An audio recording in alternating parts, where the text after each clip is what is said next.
दयाल को मुख हृदय हरिना नित पद संगत साध किया जीवन मास सुख राम पे पद पर कास के दायक सतगरुड़ा अनंत कोटि जन साय की ताहि करु प्रणाम सतगरु को सब मन कोई लेवे मान तो सहजे होते है संत दास मुश्किल सु आसान सब धरती कागज करो सब वन कलम कटाई सात समुद्र चारी करो सतगरु गुण लिखा न जाए राम राम राम सभी को राम राम आनंद श्री सदगुरु सुखराम जी महाराज की अणबे वाणी है। हरिजस पदराग जोगदन्ना श्री 15 चल रहा है। इस हरजस के माध्यम से सतगुरुदेव फरमा रहे हैं, सतगुरु सा कोई सेण न देखा ना कोई न समदाता बे तीन लोक फिर सब हम देखा गुरु बिन दो जख जाता बे जम सरी सा बेरी पाल्या दान भगत पद दिया बे विष की गागर फोड़ जिडारी कूपा अमीरस पाया बे गूंगे को मुझ मुख बुलायो नैन अनंत खुल आया बे पंगे को गुरु पावज दिया हर कर बहुत बनाया बे मेटी रेण तिमिर सब भांजा उदय सुर घट किया बे कह सुख राम बिरम का चेरा सब अंग शुद्ध कर लिया बे सब अंग शुद्ध कर लिया बे। इस अर्जस के माध्यम से सदगुरुदेव फरमा रहे हैं कि ऐसे जो नित्य अवतार आते हैं इस धराधाम पर नर शरीर धारण करके, ऐसे केवली भगवंत आते हैं जिनको अनुभव की परवानगी है। उनके समान कोई संसार में दया करने वाला, दान देने वाला, कृपा करने वाला, मेहर करने वाला नहीं है। उनके समान संसार में अपना कोई भी भला चाहने वाला, अपना सेण, अपना हितैषी, अपना मित्र, अपना रक्षक नहीं है। बाकी और भी अपने लिए काम आते होंगे, अपनी अपनी जगह पर सब सही है, परंतु ये आत्मा का कल्याण करने वाले हैं, आत्मा को जन्म मरण से मुक्ति दिलाने वाले हैं। जब आत्मा देह धारण नहीं करेगी तो देह के साथ फिर सुख दुख भी रहेंगे ही नहीं। जब तक देह धारण करती रहेगी, एक दुख से मुक्ति का उपाय किया, दूसरा दुख सामने आकर तैयार खड़ा मिलेगा। दुख का कोई वार पारी नहीं है, क्योंकि तंदर सुखिया कोई न देखिया जो देखिया सो दुखिया होई। उदय अस्त की बात कर तू सबका किया विवेका होई। तो सदगुरु क्या करते, इस आत्मा को देह धारण करना ही छुड़वा देते हैं, सदा सदा के लिए आनंद में अवस्थित कर देते हैं। गुरुपद देश की प्राप्ति कौन कराते हैं? सतगुरु कराते हैं। इसलिए सतगुरु सा कोई सेण न देखा ना कोई इन समदाता वे तीन लोक फिर हम सब देखिया गुरुबिन दो जख जाता वे। यदि नरकों से, गर्भवास के दुखों से मुक्ति पानी है तो इस सदगुरु का ज्ञान और राम जी का नाम ही इससे मुक्ति दिला सकता है। बाकी अन्य आप कितने ही उपाय कर लो, काम बनने वाला नहीं है। कुल पदवी छुच्छम है भाई पणिया भरी विकारा माई जन पदवी त्रिलोक सरावे अगम देश हंसा चल जावे। ऐसे भक्ति करने वाले जन की पदवी, ऐसे केवल्य ज्ञान को जीव को जगाने के लिए, ताड़ने के लिए जो ऐसे पदवी लेकर आए हैं, उनके ज्ञान को धारण करेंगे तो ये आत्मा तीन लोक से परे चौथे लोक की प्राप्ति कर लेगी। कुल पदवी छुच्छम है भाई। बाकी जो संसार के सुख दिलाते हैं, जैसे सब अवतार आए हैं, रामकृष्ण जैसे अवतार भी आए हैं, उनका भी इतना महत्व है। उन्होंने क्या किया, उन्होंने क्या किया, निश्चित कार्य था, किसी न किसी उद्देश्य से वो आए हैं, किसी न किसी निमित्त से आए। वो कौन से अवतार है, वो निमित्त अवतार है।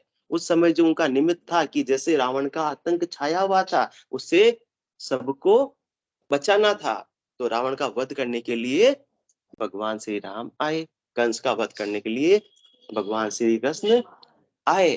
परंतु जीवों का तारने का ओहदा, जन्म मरण से मुक्ति का ओहदा किसके पास है? ऐसे निमित्त अवतार के पास में नहीं है, ऐसे नित्य अवतार के पास में है। तो कुल पद भी तुच्छम है भाई, वो अल्प समय के लिए आपको, थोड़े समय के लिए शरीर संसार के सुख दिला देंगे, दुखों से मुक्ति करवा देंगे, परंतु सदा सदा के लिए जन्म मरण से मुक्ति नहीं करा सकते हैं। कुल पद भी छुच्छम है भाई, पणिया भरी विकारा माई, जन पद भी त्रिलोक सरावे, अगम देश हंसा चल जावे। तो जो तीन लोकों की जेल से बाहर चौथे लोक की प्राप्ति कराते कौन? सतगुरु सा कोई सेण न देखा, ना कोई इन समदाता बे, तीन लोक फिर हम सब देखा, गुरु बिन दो जख जाता बे। तो ऐसे जो निमित्त अवतार भी आए रामकृष्ण जैसे, उन्होंने भी ऐसे सदगुरु के ज्ञान को महत्व दिया, ऐसे केवली भगवंतों को सिर नवाजा। किस प्रकार से? चौथे लोक तो वे जन पूगा, जाया परीक्षा होई, तीन लोक में कोई न लखिया, ज्ञान दृष्टि कर जोई, सुन अवतार अलख सो बाज। बाजने में तो क्या बाजता है? सुन अवतार अलग सो बाजे। जो अवतार आए रामकृष्ण जैसे, बाजने में तो, कहलाने में तो क्या, वो भी परमात्मा ही है, भगवान ही है। सुन अवतार अलख सो बाजे, पर बार बार यहाँ आवे, कह सुख राम तीर्थंकर पूगा, कोई सपने आन बतावे। वो सृष्टिकर्ता परमात्मा के पद से आए, और जब भी काम पड़ता है, जब भी अधर्म की बोलबाला होता है, धर्म का नाश होता है, तो धर्म की स्थापना के लिए वो बार बार आ जाते हैं। परंतु जो ऐसे केवले की भक्ति करके आत्मा चौथे लोक में चले गई, वो आना तो दूर, सपने में भी नहीं आती, मतलब उनकी कोई दूर दूर तक संभावना ही नहीं होती। सुन अवतार अलख सो बाजे, बार बार यहाँ आवे, कह सुख राम तीर्थंकर पूगा, कोई सपने आन बतावे। नेमनाथ के चरणा लागा, कृष्ण आण कर भाई, और संत के चरण गया तो कहो शिष्ट में भाई। भगवान श्री कृष्ण जो निमित्त अवतार धारण करके आए थे, उन्होंने भी किनके चरण लगे? नेमिनाथ जी के, जो उस समय के 22वें या 23वें तीर्थंकर थे, तो उनके चरण लगे। क्यों? क्योंकि उनके पास में क्या था? ऐसे केवल्य का ज्ञान था, ऐसे केवल्य की भक्ति थी, और किसी के चरण नहीं गए। परंतु किसका महत्व है? ऐसे केवल्य की भक्ति का महत्व है, ऐसे निज नाम का महत्व है, ऐसे गुरुपद देश का महत्व किनको है? निमित्त अवतार को भी है। इसलिए सतगुरु सा कोई सेण न देखा, ना कोई इन समदाता बे, तीन लोक फिर हम सब देखा, गुरु बिन दो जख जाता बे। जम सरीसा बेरी पालिया, दान भगत पद दिया वे। तीन लोकों से परे चौथे लोक की प्राप्ति कौन करवा देते हैं? सदगुरु करवा देते हैं। जहाँ दिन महर भाई सतगुरु की, सता उदय घट होई, ता दिन तिथि लिखी केवल की, तामे कसर ना कोई। अपने को तीन लोकों से परे चौथे लोक में लोट अलोट कर दिया। किसने? जहाँ दिन महर, जिस दिन उन्होंने अपनी महर अपने पर की, जहाँ दिन महर वही सतगुरु की। और क्या हुआ घट के भीतर? सता उदय घट हुई, वो निज नाम की जागृति हुई। ता दिन तिथि लिखी केवल की, उस दिन उस आत्मा की, उस संस्कृति आत्मा की केवल पद आनंद पद में प्लॉट की बुकिंग, मकान की बुकिंग हो गई। मकान भी कैसा? रेडीमेड बिल्कुल तैयार मकान है, बस अब जाकर उसको रहना है। तामे कसर न कोई, जात जात आनंद कर जासी। जिसने ऐसे सदगुरु के ज्ञान को सिरोधारी करके उनसे ऐसे भक्ति का दान ले दिया, दान भक्त पद दिया, बे ऐसे निज नाम का दान प्राप्त कर लिया, जेल लिया, तो फिर क्या होगा? जात जात आनंद कर जासी, आगे पीछे सोई, मिनखा दे बिन ओढ़ दे है, यो हंस धरे न कोई। तो ऐसा दान देने वाले, ऐसा अपना हित करने वाले और कोई है जो चौथे पद के अंदर अपने को पट्टा बख्शीश कर रहे हैं? तो जम सरी सा बेरी पाल्या, दान भगत पद दिया बे, विष की घागर फोड़ज डारी, कूप अमीरस पाया बे। ऐसा अमृत का कुआं अपने को प्रदान कर दिया। ऐसा राम नाम का अमृत का पान फिर साधक 24 घंटे करता रहता है। बिना सुखमणा के अमृत के ये आत्मा अमर नहीं हो सकती है। विष क्या करता है? मृत्यु को प्राप्त करवाता है। अमृत क्या करता है? अमर कर देता है। तो आत्मा बार बार मन के साथ, शरीर के साथ में लगकर विषयों का पान करके जन्म मरण में आ रही थी। तो सदगुरुदेव ने क्या किया? इस विष की गागों को लेकर फोड़ दिया। कोई बच्चा कोई गलत चीज ले रहा होता है तो मम्मी क्या करती है? ले लेती है, और बदले में कोई अच्छी चीज, भारी चीज भी मांग रहा होता तो भी एक बार उसको दे देती है, वाह ले ले ले, और ये चीज ली और ये बड़ी की।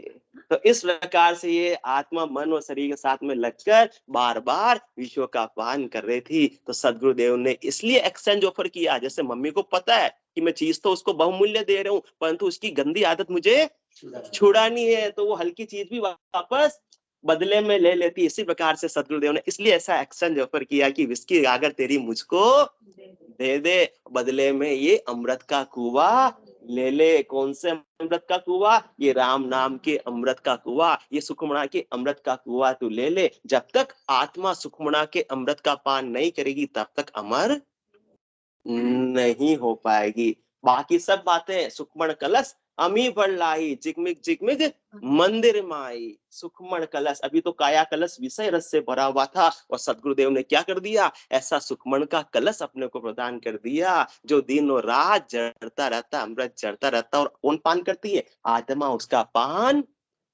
करती रहती है। अमृत नीका कहे सब कोई, कहते हैं ना अमृत तो अच्छी चीज है, परंतु पिया बिना रामा अमर न हो। अमर किसको होना है? इस आत्मा को अमर होना है। तो पान भी किसको करना है? इस आत्मा को करना है। गढ़ के भीतर सुखमणा के माध्यम से इस आत्मा को अमृत का पान करना है। तो अमृत का पान कब करेगी? जब कूपा अमीरस पाया, वे सदगुरु की दया से, मेहर से, कृपा से ऐसे अमृत का पान आत्मा करती है। तो अमृत नीका कहे सब कोई, पर पिया बिना रामा अमर न होई। कोई केवे अमृत स्वर्गा माई, कोई केवे अमृत स्वर्गा माई। तो देव पीवे क्यों खिर खिर जाई। हाँ, जब अमृत है तो उनकी भी आयु अवधि क्यों है? उनको भी वापस देवलोक छोड़कर वापस से क्यों आना पड़ता है? देह धारण करने के लिए ऐसे मृत्यु लोक में क्यों आना पड़ता है? देव पीरे क्यों खिर खिर जाई। कोई केवे अमृत ससीमय वासा, तो घटत बढ़त क्यों हो ये विनाशा। हाँ, फिर तो स्थिर रहना चाहिए ना, एक जैसा रहना चाहिए चंद्रमा भी। कोई केवे अमृत समुद्रा माई, तो बढ़वा नल क्यों सोखत जाई।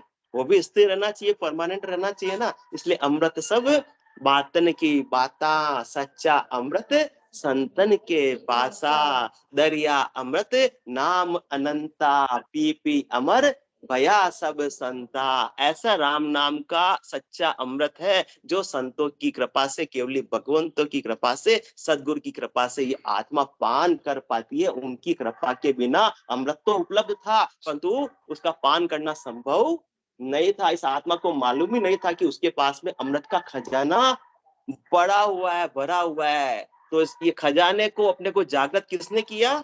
सतगुरु ने। इसलिए सतगुरु सा कोई शेर न देखा, ना कोई इन सब दाता बे, तीन लोक फिर हम सब देखा, गुरु बिन दो जख जाता बे जम सरीसा बेरी पालिया दान भगत पद दिया बे विस्की गागर फोड़ डारी कुप अमीरस पाया बे गूंगे को मुझ मुख बुलायो नैन अनंत खुल आया बे पंगे को गुरु पावज दिया हरक कर बहुत बनाया बे। कितनी असीम कृपा की, कितनी भारी कृपा की, जिसका वर्णन करना संभव नहीं है। जिसने ऐसा गढ़ के भीतर राम नाम का, निज नाम का आनंद प्राप्त किया, उसको मालूम पड़ता है कि ऐसी मेहर मुझ पर की, ऐसी मेहर नहीं करते तो मेरा क्या होता। मैं भी वार की वार ऐसे ही दुख के सागर में फिरती रहती, जन्म मरण में आती जाती रहती। तो ऐसे सदगुरु को फिर आत्मा क्या करती है? धन्य है, धन्य है, धन्य है कि उनको, उन्होंने मेरे पर इतना उपकार किया। धिन्न सो धिन्न गुरुदेव को कहत है, तब हर के मन रग रोम सारा। आप करतार आरब सो राम हो, सब अवगत गुरुदेव मारा। पलक दीदार को सूरत नहीं बिसरे, करत परिणाम सुन नींद माही। फिर क्या होता है? पलक दीदार को सूरत नहीं बिसरे, करत परिणाम सुन नींद माई। ऐसे नींद में भी नाम गुरुदेव में सूरत महमंत है, सपना सेंग बिलाए जाई। देह सुदेह गुरुदेव सुमिलत है, तब हर के मन रग रोम सारा। दास सुख राम कह करत प्रणाम रे, वचन कहे कित का कित कहे से। ऐसी हर्षिता होती है जिस दिन वो मिलते हैं, तो ऐसी सुध बुद्धि सारी भूल जाती है। क्या बोल रहे हैं, क्या नहीं बोल रहे हैं, कुछ भी पता ही नहीं लगता। इतनी हर्षता होती है कि इतना भारी उपकार किया कि रंक नवोनिधि पाई। जैसे रंक को नवोनिधि का खजाना मिल जाए तो वो पगला जाता, नहीं पगला जाता, और आंसू आने लगते हैं खुशी के कि मैं कब तक, तो अब तक तो इतना एक एक चीजों के लिए तरस रहा, और आज परमात्मा ने ऐसी दया की, मुझे खजाना ही प्रदान कर दिया। तो ऐसी आत्मा फिर दिन दिन नहीं कहेगी तो और क्या कहेगी। इसलिए सतगुरु सा कोई सेण न देखा, ना कोई इंसम दाता बे। हाँ, भिखारी आया कि मुझे खाने को कुछ दे दो, 10 रुपए का नोट दे दो, और कोई दयावान मिल गया उसको 10,000 की गड्डी दे दे, तो क्या हालत होगी। हाँ, तो इसी प्रकार से ये आत्मा, मैं भटक रहा था जंगल में, मुझे पथ दिखलाया सतगुरु ने। अंधेरी अमावस छाई थी, मुझे चांद दिखाया सतगुरु ने। मैं भटक रहा था जंगल में, ये आत्मा भटक रही थी। कौन से जंगल में? इस 3 लोकों के 84 के जंगल में भटक रही थी, जिससे बाहर निकलने का रास्ता उसको सूझ ही नहीं रहा था। कितनी बार जन्म हो गया, कितनी बार मरण हो गया, जब तक ऐसे केवली भगवंतों का ज्ञान प्राप्त नहीं हुआ, तो इस जंगल से बाहर निकलने का रास्ता मिला ही नहीं। मिलता भी कैसे? क्योंकि अंधेरी अमावस छाई थी। अमावस का काला घना गंदी अंधियारा था, तो उसमें कुछ भी सूझता ही नहीं, दिखता ही नहीं, तो कैसे अपन चले? कुछ तो रोशनी हो। तो सतगुरुदेव ने ऐसे अणबे के ज्ञान का चांद दिखाया सतगुरु ने। ऐसा अणबे के ज्ञान का प्रकाश कर दिया, जिससे अपन अपना रास्ता देखकर आगे बढ़ सकते। मैं तरस रहा था खाने को, जन्मों की भूख मिटाने को। बड़ी मेहर हुई ज्ञानामृत का, मुझे पान कराया सतगुरु ने। आत्म शरीर को भोजन तो रोज दिलाते हैं, परंतु आत्मा तो भूखी की भूखी रहती है, क्योंकि आत्मा का भोजन क्या है? कि निज नाम रूपी अन्न और राम नाम रूपी जल से ही आत्मा भूख और प्यास से तृप्त हो सकती है। परंतु सतगुरु का ज्ञान नहीं मिला तब तक, निज नाम रूपी अन्न नहीं मिला तब तक आत्मा भूखी की भूखी ही रह गई। शरीर को तो रोज 56 भोग खिला दिए, परंतु आत्मा की तरफ ध्यान ही किसी ने, अपन ने नहीं दिया। पर जब से ध्यान देना चालू लगे जब, इसलिए सतगुरु सा कोई सेण न दे क्या, ना कोई इन सम दाता बे। आत्मा को भोजन किसकी महर से प्राप्त हुआ? सदगुरु की महर से प्राप्त हुआ। बाकी अपनी तो सोच ही इतनी सीमित थी, संकीर्ण थी कि किसको भोजन करवा रहे थे? शरीर को। आत्मा की तरफ ध्यान ही नहीं जा रहा था। इस जन्म के भी 40-50 और ऐसे कितने ही जन्म अपने निकल गए, आत्मा भूखी की भूखी रह गई। इसलिए आत्मा दिन में कह रही है, जैसे वो भिखारी को 10 रुपए मांग रहा था, 2 दिन से भूखा था, बिस्किट भी खा लूंगा दे दो, परंतु किसी ने मेहर कर दी कि तू तो जिंदगी भर खाता रहना, अब तुझे भीख मांगने की जरूरत नहीं पड़ेगी। तो इन समान कोई दान करने वाला है आत्मा को? नहीं है। मैं तरस रहा था खाने को, जन्मों की, आज की नहीं, जन्मों की भूख मिटाने को। बड़ी महर हुई ज्ञानामृत का, मुझे पान कराया सतगुरु ने। ऐसे केवल्य के ज्ञान का मुझे पान करा दिया, ऐसे अणबे का ज्ञान का प्राण करा दिया कि अगम देश की अणबे ऐसी, सुनता ही सुख आवे, गरजे सबद सुधारस बरसे, भरम करम सब ठावे। मैं गहरी नींद में सोया था, मैं होश जोश सब खोया था, मेरे खुले, जिसका भी माइक चालू हो माइक बंद कर दीजिए, डिस्टर्ब हो रहा है। मैं गहरी नींद में सोया था, मैं होश जोश सब खोया था, मेरे खुले अचानक भाग्य अहो, आकर के जगाया सतगुरु ने। जाग तो बहुत रहे थे, वो संसार के कामों के लिए तो बिल्कुल आंखें बिल्कुल अपनी खुली हुई थी कि बिल्कुल भी कहीं भी बिगाड़ा संसार के कामों का ना हो जावे, नुकसान न हो जावे। और आत्मा का रोज बिगाड़ा हो रहा था। 600 से 2100 श्वासा, राम भजन के लेखे, एक रेण दिवस में ए तो दिवालो, झांसी जन्म अलेखे।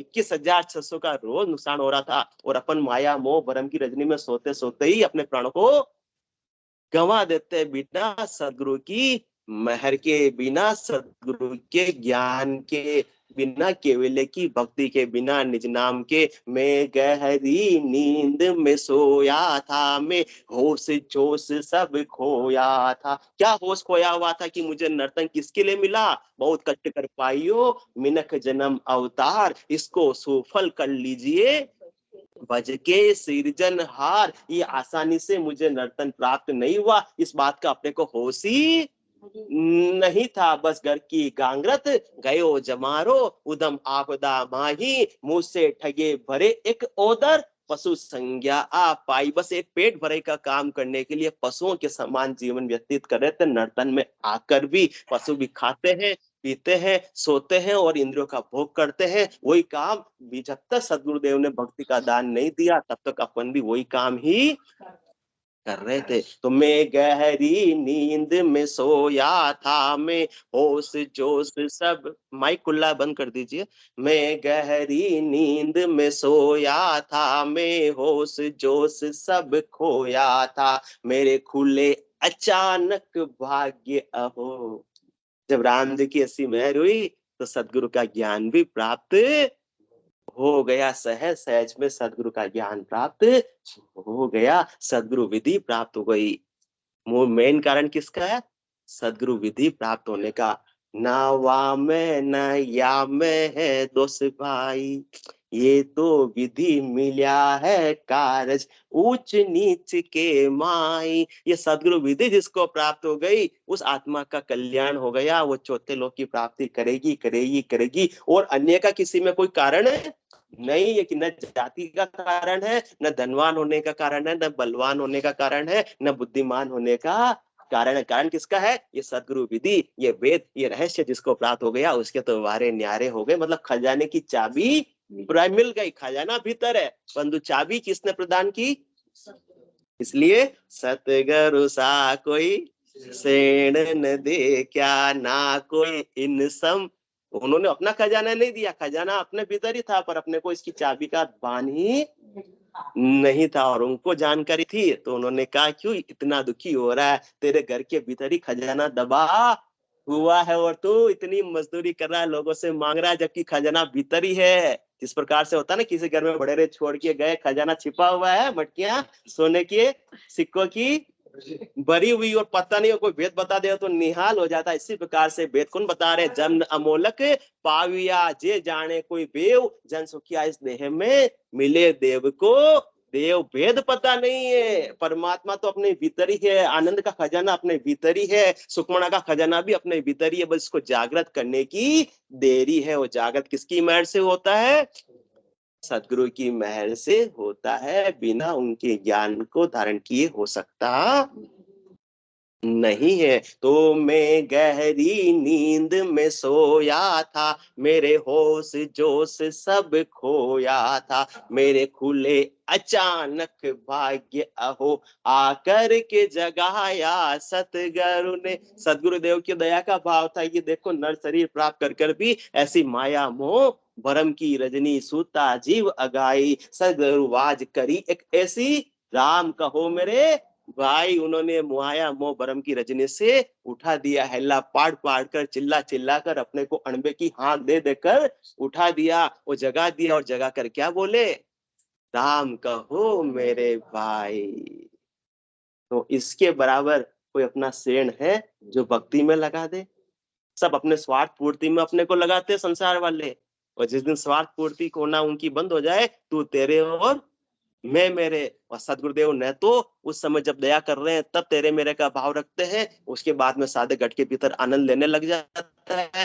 कि भले सदगुरु से कोई मुलाकात भी नहीं करता है, तो भी उनको कोई तेरी मेरी नहीं होती, क्योंकि बदले में उनको कोई चाहना है ही नहीं। तो मैं गहरी नींद में सोया था, मैं होश जोश सब खोया था, मेरे खुले अचानक भाग्य अहो आकर के जगाया सतगुरु ने। मैं सुख की सांस न लेता था, दुख के दरिया में बहता था, मेरी दिन्य घड़ी सुख सागर में ला कर के झुलाया सतगुरु ने। संसार वाले कहते हैं भाई सुखी रहो, प्रसन्न रहो, हंसते रहो, परंतु कोई प्रसन्न रहना देते? किसी का कई काम न करो, देखो कितने नाराज हो जाते हैं, लड़ाई झगड़ा करने लगते। देखो मौलाना साहब को अंदर ही अंदर मालूम पड़ गई, जब बीतती है, जो मालूम पड़ती है ना, देखो सबके गट में ये क्या करें, परिवार में रह रहे हैं और सबको निभा के चलना पड़ता है। हाँ, किसी का कहना नहीं मानो, कैसे नाराज हो जाते हैं, दिन रात उनके लिए करते रहो और एक दिन नहीं करो, देखिए सब बातें अच्छी बातें भूल जाते हैं। वो अपन पूरी जिंदगी किया फिर कहते बच्चे हमारे लिए आपने, माता पिता कहते हैं हमारे लिए आपने किया ही क्या, वो तो उनकी गति वो ही जानते हैं, उन्होंने सब सुख देखिए बेटो बच्चों के लिए, बच्चे बड़े होकर कहते हैं आपने हमारे लिए किया ही नहीं है। तो संसार अब ऐसा ही है और ऐसा ही रहने वाला है, इसलिए इन झमेलों में अपने को पढ़ना नहीं है, अपने को तो पतली गली से निकल लेना है। तीन लोकों में की यही रीत है, यही रीत रहने वाली है। इसलिए मैं सुख की सांस न लेता था, दुख के दरिया में बहता था, मेरी धिन्य घड़ी सुख सागर में ला कर के झुलाया सतगुरु ने। संसार में सुख की कल्पना करते थे, परंतु आज तक तो सुख प्राप्त हुआ नहीं। तो सदगुरुदेव क्यों इतना परेशान हो रहा है? आनंद तेरे कहाँ है? घट के भीतर है। खूब दौड़ लगा ली तेने, अब दौड़ लगाने की आवश्यकता नहीं है। जिन पाया जिन घट ही पाया, बाहर फिर जन्म गमाया। कहीं तुझे भटकने की आवश्यकता नहीं है। 68 को काहू को फिर ये सूरत समेट नाम में दरिए, तेरे भीतर ही सुख का सागर है, बस उसका तू आनंद लेना चालू कर दे। बैठकर घर पर ही सुमरन भजन कर ले, तुझे किसी पद से सुख लेने की आवश्यकता नहीं रहेगी। फिर तो तुझे ऐसा लगेगा कि कोई आ गया तो मेरे भजन में, मेरे आनंद में भांडा पड़ गया, मेरे विघ्न आ गया। पहले तो लगता है मैं अकेला पड़ा रहता हूँ, अकेली पड़ी रहती हूँ, कोई घर वाले मुझसे बात ही नहीं करते, सब अपने अपने काम में लगे। ये भी एक मन में पीड़ा होती है, परंतु ये पीड़ा भी सदगुरु समाप्त कर देते हैं। ऐसा सुख का आनंद आ रहा है, ऐसा भजन का आनंद आ रहा है, ऐसा निज नाम का आनंद आ रहा है, तो बाह्य वस्तुओं की, बाह्य व्यक्तियों की फिर आवश्यकता नहीं रह जाती है। जल पीवन की श्रद्धा नाई, मतियो अमृत दूरी हो जाए। ऐसा सुकुमार का कूपा जो सदगुरुदेव की दया से खुला है, उसका अमृत का पान करने में आत्मा गरकाव रहती है कि मैं अब सदा के लिए ऐसे ही आनंद को प्राप्त करना चाहती हूँ। संसार वालों के लिए मुझे ज्यादा समय खराब नहीं करना है। पहले तो संसार से सुख लेने की इच्छा थी, तो वही का उपाय कर रहे थे, और बदले में क्या मिलता था? दुख मिलता था।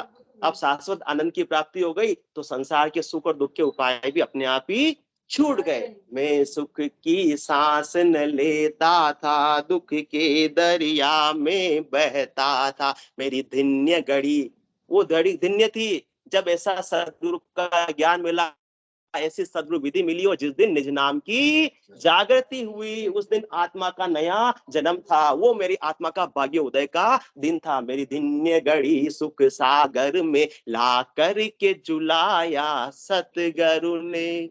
मैं गूंगा था मुझे बेन दिए, अंधा था मुझको नैन दिए, बहरा था कान पकड़ के मुझे गुरु मंत्र सुनाया सतगुरु ने। गूंगे को मुझ मुख बुलाया, नैन अनंत खुल आया बे, पंगे को गुरु पावज दिया, हर कर बहुत बनाया बे। मैं गूंगा था मुझे बेन दिए। हाँ, राम नाम का सुमरण सदगुरु की मेहर के बाद ही संभव हो पाया। बाकी वाणी की शक्ति तो थी, परंतु सुमरण कभी होता नहीं था। मैं गूंगा था मुझे बेन दिए, अंधा था मुझको नैन दिए। ऐसे सूरज चक्षु भी सदगुरु की मेहर से, कृपा से, दया से ही खुले, जो गढ़ के भीतर परमात्मा के दीदार होने लगे। अब तो यश वैभव के ठाट बाट सभी जमेले लगते हैं, पथ कितना भी हो भीड़ भरा, दो पांव अकेले लगते, परमात्मा के बिना और कहीं अब आनंद आता नहीं है। मेरे खुले अचानक भाग्य अहो, आकर के जगाया सतगुरु ने। मैं अंधा था मुझे नैन दिए, गूंगा था मुझको बेन दिए, बहरा था कान पकड़ के मुझे गुरु मंत्र सुनाया सतगुरु ने। सत्संग चर्चा के लिए तो जाना तो दूर, सोचना भी नहीं होता था। अभी तो हमारे कमाने धमाने की उम्र है, अभी हमारे बच्चे छोटे हैं। जब बूढ़े हो जाएंगे तो भक्ति में लगेंगे। ये सुनने को कभी तैयार नहीं होते थे, परंतु ऐसी दया हुई परमात्मा की, राम जी की, कि एक बार ये अणबे का ग्रंथ, अणबे के वचन कानों में पड़ गए। अगम देश का सदगुरु एदी, शब्दा मार मचावे, सूता हंस सुन सुन जागे, से सतगुरु पद पावे। तो कान बहरा था, कान पकड़ के मुझे गुरु मंत्र सुनाया सतगुरु ने। कौन सा गुरु मंत्र? ये श्वास और उश्वास में जेव्य और कागलिया से रक्का और मकार का सुमरण, यही सबसे बड़ा गुरु मंत्र है। ये गुरु मंत्र, ये गुरु विधि, ये सदगुरु विधि, सदगुरु ने मुझको ऐसा वेद, ऐसा रहस्य, ऐसा तरीका प्रदान किया। मैं बना बनाया डांगर था, मेरे अक्षर बेस बराबर थे, दे करके जीवन सीख अजब, मुझे मनुज बनाया सतगुरु ने। नर्तन तो प्राप्त हो गया, परंतु बिना और सींग और पूंछ के जानवर थे।